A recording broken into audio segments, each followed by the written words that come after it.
I want to start today by asking you, well, a simple but honestly kind of painful question. Yeah. Are you trading your most precious asset, which is your time, for a paycheck? Oh, that is a heavy one to start with. Right. But think about it. Are you functioning as an anti-time machine? It's just a brutal image when you really sit with it. An anti-time machine. Yeah. You feed this machine the hours and the days, the years of your life, and out pops a piece of paper that, well, barely covers your monthly bills. Exactly. And the terrifying part is the mechanism itself. I mean, the moment you stop feeding the machine your physical time, the money just completely shuts off. That tension, that feeling of giving away the one resource you can never get back in exchange for something you constantly need more of, that is exactly why we're plunging into an incredible stack of source material today. We really have a lot to cover. We do. We are looking at excerpts and research gathered in Tony Robbins' book, Money Master the Game, 7 Simple Steps to Financial Freedom. And, the value here isn't just one person's perspective. No, not at all. The sources are built on interviews with 50 of the world's most successful financial minds. We're talking titans like Ray Dalio, Sir John Templeton, and, business leaders like Salesforce's Mark Benioff and Hightower's Elliot Weissbluth. And our mission for this deep dive is to basically synthesize that massive amount of knowledge. Yeah, break it down. Right. We're going to demystify an incredibly complex, intentionally jargon-filled financial world.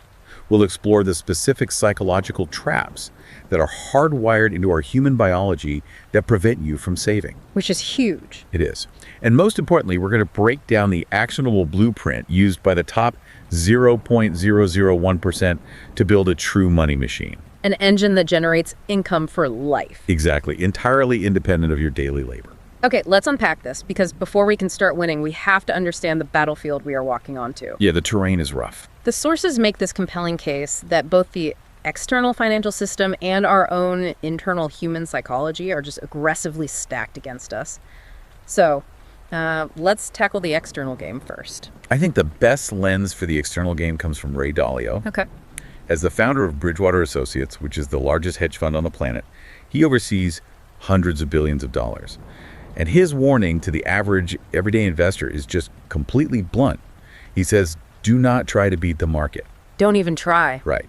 He compares it to sitting down at a high-stakes poker table with the greatest players on earth and just assuming you can bluff them. And I mean, it goes beyond just skill, right? They aren't just better at reading the cards. They are playing with a technological deck that you don't even have access to. Oh, absolutely. That brings us to high-frequency trading, or HFT. Right. See, the average person thinks of investing as, buying a stock and holding it. But Wall Street firms are using supercomputers to execute tens of millions of trades in microseconds. A microsecond being 1/1,000,000th of a second. Exactly. To explain how this actually works against you, imagine you click your mouse to buy shares of a company. Because of the way order flow works, these supercomputers can actually intercept the signal of your desire to buy. Wait, they intercept your click? Basically, yes. Oh. In the fraction of a second it takes your signal to travel, the machine buys those exact shares ahead of you and then immediately turns around and sells them to you at a fractionally higher price. Wow. So they are essentially front-running your own money. Precisely. And the scale of this is just staggering. Firms have spent hundreds of millions of dollars to blast through mountains and straighten fiber optic cables between Chicago and New York. Just to make a straighter line? Yeah, just to shave 1.4 milliseconds off their data transmission time. I mean, that is the battlefield you are stepping onto. You cannot outtrade a flying robot that moves at the speed of light. Yeah, you can't. But the external game, it doesn't just weaponize technology. It weaponizes language. There's this fantastic analogy in the text about the medical world. Oh, the iatrogenic thing. Yes. So in medicine, there is a term, iatrogenic. It sounds incredibly clinical, very sophisticated, but it actually translates to an illness or death caused by a doctor's error or a hospital infection. It's a deliberate obfuscation. Right. It's a $100 word designed to insulate the institution and keep the layperson from, asking too many questions. And Wall Street uses the exact same tactic. They hit you with this alphabet soup of jargon, like CDOs, REITs, MBSs. Let's actually define one of those just to see how the trap works. Take a CDO, a collateralized debt obligation. Sounds very fancy. Right.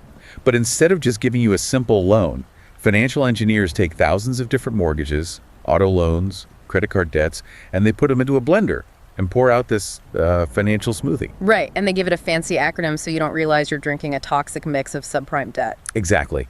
And more importantly, that complexity hides the fees. Yeah, the fees. The sources point out that you might think you're paying a standard 1% management fee on your retirement account. Which sounds reasonable. Sure, but because of the jargon-heavy structure, your mutual fund manager might hire a sub-manager who buys a fund of funds, and every single layer takes a cut. So suddenly you aren't paying 1%, you are paying 3.5% in hidden fees. Which creates a perfect segue into the internal game. The financial industry intentionally uses this dizzying jargon because they know a fundamental truth about human psychology. Right.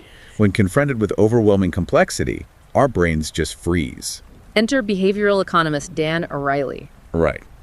Airley's work focuses on what he calls cognitive illusions. Our brains take evolutionary shortcuts that consistently fool us. He has that visual test, right? Yeah, he illustrates this with a famous visual test featuring drawings of two tables. One table is drawn to look long and narrow, like a dining table.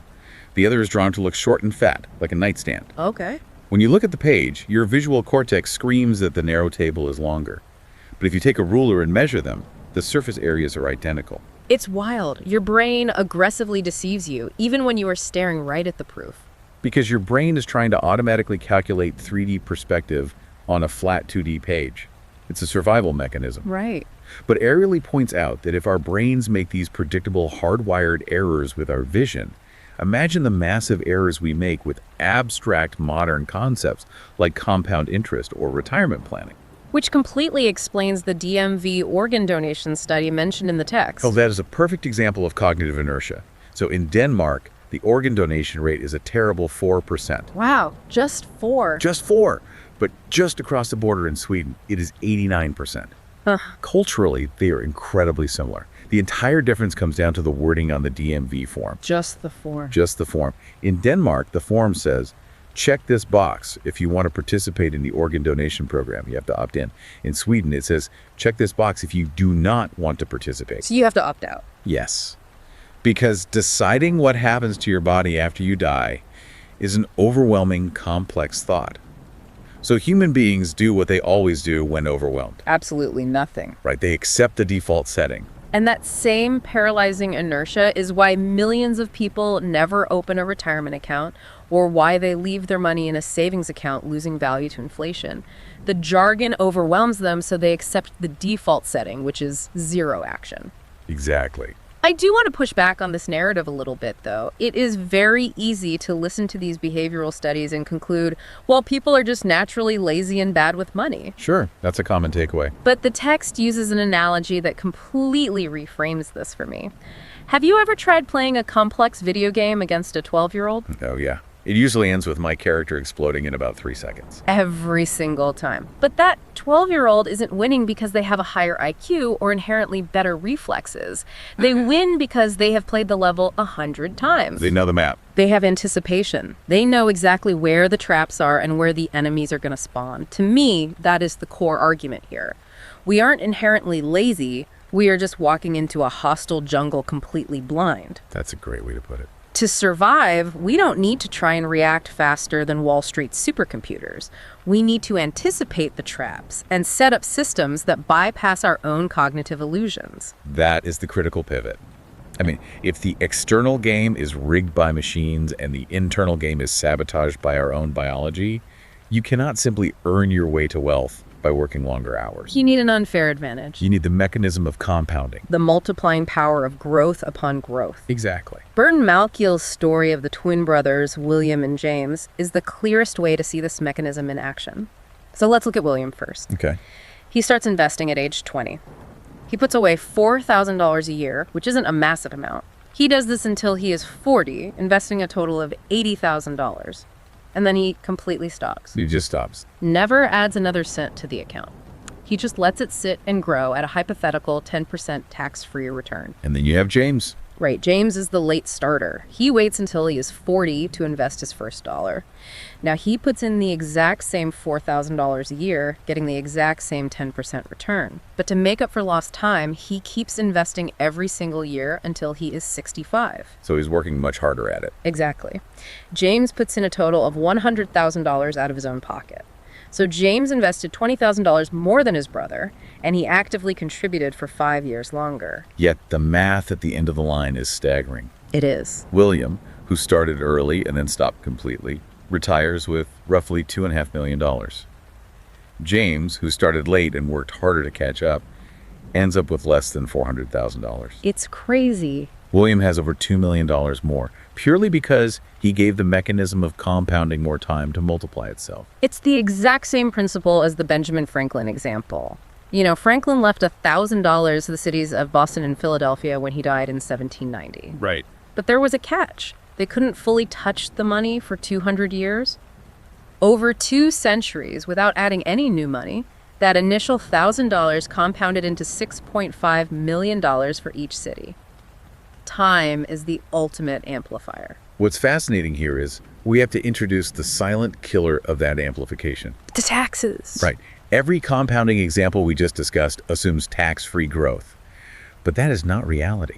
You have to understand the catastrophic drag that taxes create over time. Walk me through it. Let's look at the math. Imagine you have one single dollar and you're able to magically double it every year for 20 years.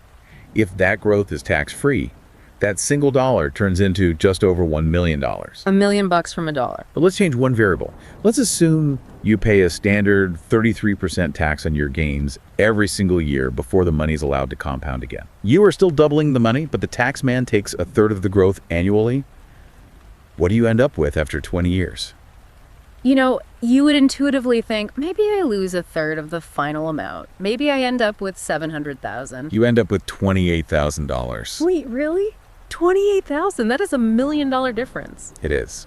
I used to think of taxes on investments like a leaky bucket, but that doesn't capture the severity of the math at all. Not even close. It is more like a snowball rolling down a mountain.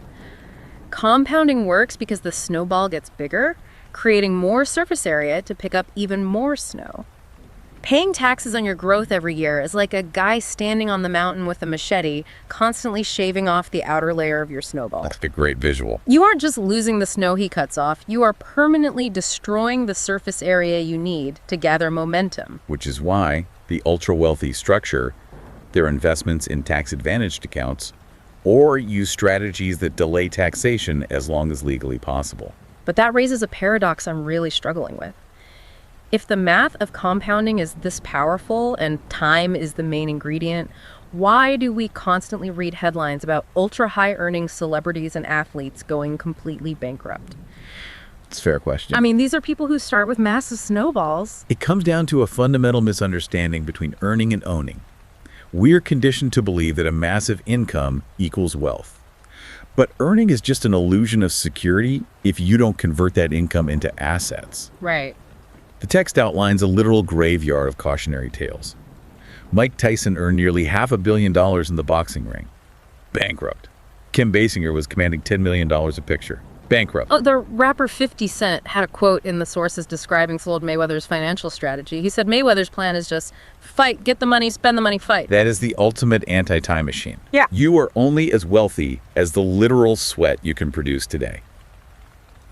Contrast those massive earners with everyday people who understood the difference between earning and owning. Consider Theodore Johnson. Who is he? He was a UPS worker who never made more than $14,000 a year in his entire career. 14,000. Right. But he consistently took 20% of his meager paycheck and bought company stock. He became an owner. He died with $70 million. Or Othiola McCarty, the washerwoman who spent 75 years ironing clothes, but consistently funneled a portion of her earnings into savings until she had enough to donate $150,000 to a university. Or Sir John Templeton, who saved 50% of his income and aggressively bought stocks during the absolute maximum pessimism of World War II, eventually becoming a billionaire. Wow. They didn't earn their way to wealth, they owned their way there. Let's pause on that, though. Because if someone is listening to this deep dive and they are drowning in credit card debt, or they can barely afford their rent and groceries, hearing that a UPS worker saved 20% of his income feels completely out of touch. I know, it does. If you tell someone who is financially tapped out to just save more, they are going to tune you out. And they should tune that out, because willpower alone fails. This brings us back to behavioral economics. We need a system that bypasses the pain of saving. Oh, okay. How do we do that? Economists Shlomo Ben-Artzi and Richard Thaler created a framework called Save More Tomorrow, or the SMART program. To understand why it works, you have to look at an experiment they did with monkeys to demonstrate loss aversion. Oh, the apple experiment. Right. If you hand a monkey an apple, it is happy. If you hand it 2 apples, it is thrilled. But if you hand the monkey 2 apples, let it hold them, and then physically take 1 apple away, the monkey becomes violently enraged. Because the pain of losing something you already possess is psychologically twice as intense as the pleasure of gaining it. And humans are wired the exact same way. If you tell someone to take 3% of their current paycheck and put it in savings, their brain registers it as a loss. It feels like you are stealing their ability to go out to dinner or buy new shoes. Exactly. The genius of the SMART program is that it bypasses this present bias entirely. Instead of asking you to save money today, it asks you to commit a percentage of your future pay raises to savings. Here's where it gets really interesting, because the raise hasn't happened yet. The money isn't in your checking account. You haven't mentally spent it. Exactly. Yeah. You commit today that whenever you get your next raise, 3% of that new money automatically diverts to an investment account. You never even see it. You never see it. Your lifestyle never downgrades. It just stays the same for a few extra months. Ben-Artzi and Thaler tested this on blue-collar workers who swore they couldn't afford to save a single dime. And what happened?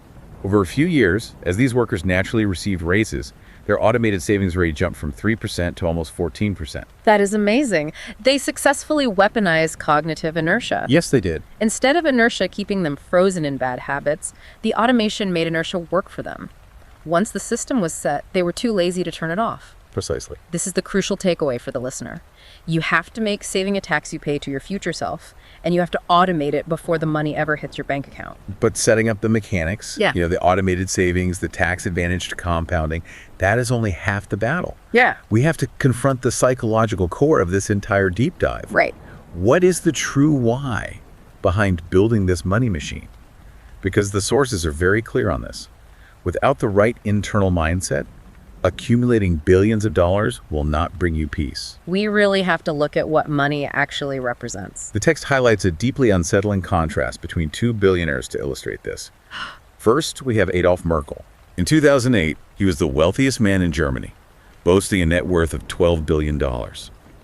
During the financial crisis, he made a massive, highly leveraged bet shorting Volkswagen stock, and the market moved against him. He lost roughly $3 billion. Which is a catastrophic loss.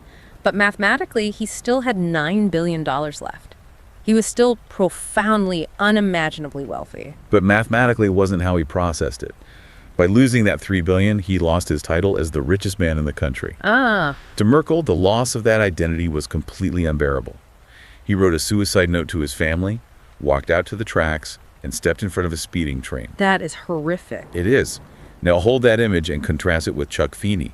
Feeney founded Duty Free Shoppers. He amassed a $7.5 billion fortune. But over his lifetime, he secretly gave almost his entire fortune away to educational and medical charities. Wait, his entire fortune? Almost all of it. He lived in a rented apartment, flew economy class, and explicitly stated that his goal was to bounce his very last check. It's just wild. You have 2 billionaires. One has $9 billion in the bank and is in such agony he ends his life. The other gives every dime away and lives a life of profound joy. How do you reconcile that? If we connect this to the bigger picture, we have to recognize that money itself is hollow. It is merely a vehicle used to satisfy what the text identifies as the 6 human needs. Okay, what are they? We all possess these needs. We need certainty, which is the assurance that we can avoid pain and pay our bills. We need uncertainty or variety to feel stimulated. We need significance, the feeling of being unique or important. And we crave love and connection. So Adolf Merkel attached his need for significance entirely to his net worth. When his net worth dropped, his significance vanished. His identity just evaporated. Exactly. The world is full of people chasing significance through money. Look at Steve Wynn, the casino magnate mentioned in the text. He sells significance. You're right. He created a $10,000 cocktail at his Vegas hotel called the Ono. It comes served with an 18-karat white gold necklace. A $10,000 drink. Yep. Nobody buys a $10,000 drink because it tastes good. They buy it because they want every head in the room to turn and look at them. They are purchasing significance. But the sources suggest there is a much healthier way to fulfill these needs, specifically the need for connection. There is an incredible story about Tony Robbins himself as an 11-year-old. Oh, the Thanksgiving story. Yes. It was Thanksgiving, his family was completely broke, they had no food, and his parents were screaming at each other. Suddenly, there is a knock at the door. A complete stranger is standing there with a massive basket of groceries and a cooked turkey. In that moment, Robin's worldview shattered. He realized that strangers care. He found his need for love and connection met not through accumulating things, but through an act of giving. And that single event rewired his brain, leading him to start feeding a few families, which eventually scaled into a foundation that feeds hundreds of millions of people today. It's powerful. It really forces you to ask a difficult question about your own motivations. Are you chasing a specific number in your bank account, or are you actually chasing a feeling? If money truly just magnifies who you already are, what exactly is it going to magnify in you? That is the ultimate truth of wealth. A money machine won't change your fundamental nature. It will simply give you the resources to be more of exactly who you are right now. So, what does this all mean? We have covered a massive amount of territory today. We established that the external financial world is a jungle, a highly optimized system where supercomputers and weaponized jargon are designed to continuously drain your wealth through hidden fees. And we learned that our internal biology is just as treacherous. Our brains rely on cognitive illusions and loss aversion, freezing us in inertia so we never take the necessary steps to protect our future. But the blueprint to escape the jungle is shockingly simple. You must transition your identity from an earner to an owner. You do that by utilizing the SMART program, committing a percentage of your future income to investments so you bypass the pain of loss. You automate the entire process so inertia builds your wealth instead of destroying it. And you let the mathematical miracle of compounding do the heavy lifting, safely shielded from the friction of taxes. You literally transition from a person who works for money into a person whose money works for them. But I want to leave you with a final thought to mull over, one that stretches beyond your own portfolio. Okay. We have spent this entire deep dive discussing how to build a money machine to secure your own personal freedom, to buy back your time. But consider this. What if the ultimate level of financial mastery isn't just accumulating enough wealth so you can sit on a beach and never work again? What else is there? What if true wealth is reaching a point where the income your machine generates allows you to actively fund the changes you want to see in the world? Once your own family is completely secure, what kind of legacy will your money machine build for everyone else? That is the question you have to answer. Are you going to continue functioning as an anti-time machine, trading the finite minutes of your life just to survive the present? Or are you going to build a system that buys your future back and maybe leaves the world a little better than you found it? Think about it. See you next time.